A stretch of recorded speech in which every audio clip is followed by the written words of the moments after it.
Fala aí, galera, dando continuidade aí à nossa ideia de impulso, quantidade de movimento, teorema do impulso, a gente precisa falar de uma coisa muito importante. Cara, olha só, essa aqui talvez seja a parte mais importante da aula, porque é uma parte onde a gente vai aplicar diretamente em coisas que a gente vai poder ver, em questões que a gente vai poder ver, inclusive em questões relacionadas a colisões. E essa é a parte mais importante. Repara só o seguinte aqui pra gente. Eu tenho, por exemplo, dois corpos que estão se movimentando e vão colidir em algum momento, beleza? A gente tem outras situações possíveis para entender isso aqui.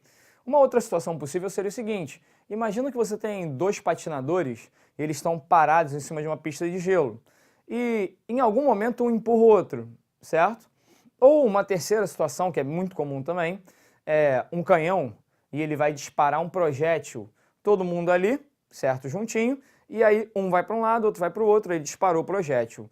Mas todas essas são situações análogas. São situações onde a gente vai ter algo igual acontecendo aí, né, naquele momento.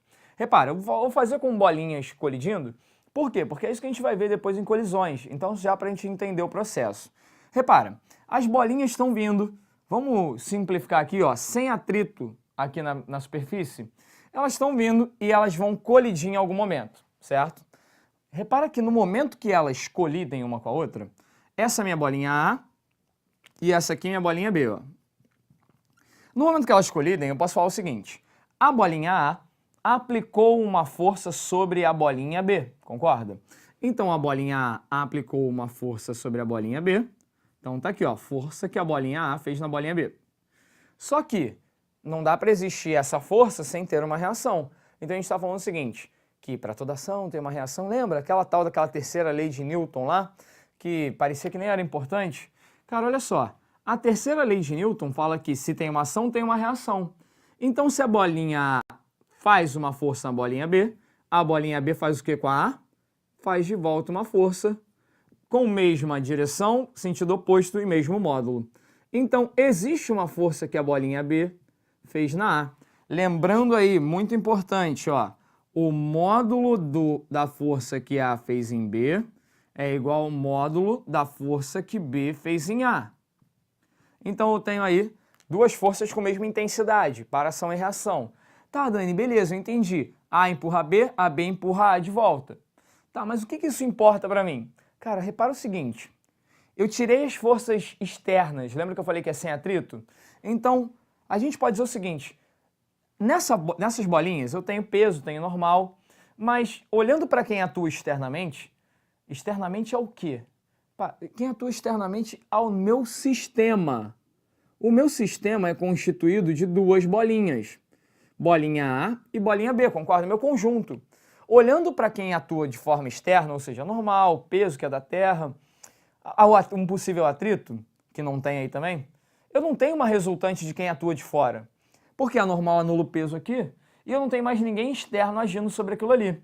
Se a gente perceber aqui, ó, a força resultante externa dos agentes que podem agir aqui sobre o meu conjunto, ela é zero.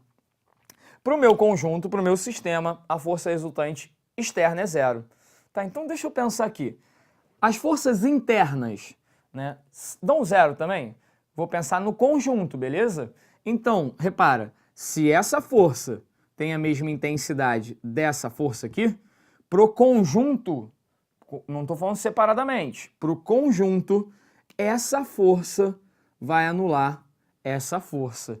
Então, peraí, o meu sistema tem, na verdade, uma força resultante externa zero e uma força resultante interna, que é do meu sistema, das forças de interação entre eles, que também vale zero.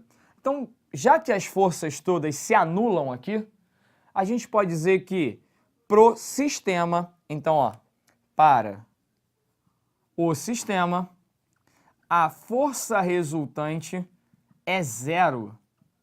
A minha força resultante é zero.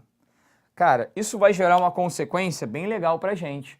Porque, repara, se eu não tenho força resultante ali, nem interna nem externa, se tivesse externa, a gente não ia chegar nessa conclusão. Mas a interna é zero e obrigatoriamente é porque aqui eu tenho para ação e reação, E aí não é comum a gente anular para ação e reação, mas eu estou pegando para o conjunto, tá vendo? Não para o corpo separadamente. Estou pegando bolinha A e bolinha B. Se eu penso que a força resultante é zero, lembra como é que a gente calculava impulso? O impulso, ele era calculado por força vezes tempo. Se, aqui no caso, o impulso da força é zero, o impulso vai dar quanto? Vai dar zero. Vamos ali para o próximo quadro rapidinho? Ó, se a força é zero, o impulso do cara é zero. Tá, mas espera aí. Eu quero pensar na força resultante. Então eu vou pensar assim, ó, no impulso da força resultante, ele vai dar a força resultante vezes o tempo. Se o impulso da força resultante é zero... Peraí, mas tinha um teorema do impulso, lembra? Que o impulso da força resultante é a variação da quantidade de movimento? Então, ó, o impulso da força resultante é a variação da quantidade de movimento. Mas, amigo, ele é zero. Esse cara aqui é zero, ó. O que isso quer dizer? Que a variação da quantidade de movimento do sistema, do conjunto, ela é zero. Então, me ajuda aqui, ó. Zero igual a variação da quantidade de movimento. Posso escrever variação como final menos inicial? Então, a gente pode escrever assim, ó, quantidade de movimento final menos quantidade de movimento inicial. Se eu passar esse cara para o outro lado, olha que lindo que a gente fica, ó. Que a quantidade de movimento final, passando para lá muda o sinal, é igual a inicial. Então a gente pode escrever assim, ó, quantidade final e inicial, posso botar assim, ó, antes e depois. Pode ser inicial é no começo de tudo, antes. Final é no final de tudo, ou seja, depois. A gente pode escrever assim, ó, que a quantidade de movimento do conjunto do sistema antes, ela é igual à quantidade de movimento do conjunto depois. Ah, mas antes e depois do que, Dani? Antes da colisão e depois da colisão. Antes de um patinador empurrar o outro e depois que eles se empurraram.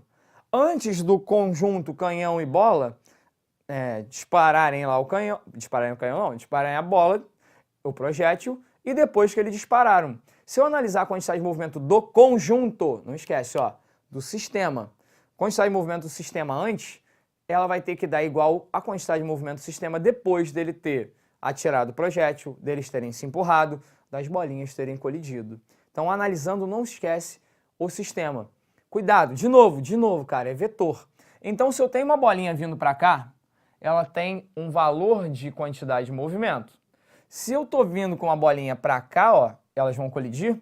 Se eu considerei uma positiva, a outra vai ter um valor negativo, porque elas estão em sentidos opostos. Então não esquece isso. Isso é muito importante quando a gente faz quantidade de movimento. Por quê? Quando um corpo, por exemplo, vai para um lado e vai para o outro vai para o outro, a gente tem quantidade de movimento, uma negativa, outra positiva. No caso do canhão, no caso do patinador, por exemplo. O canhão vai para um lado, que ele sofre o recuo, e o projétil vai para o outro. Um patinador vai para um lado e outro patinador vai para o outro. Então um vai ter uma quantidade de movimento positiva e outro uma quantidade de movimento negativa. Só para ficar claro aqui, ó, a gente está falando que é pro sistema, tá vendo?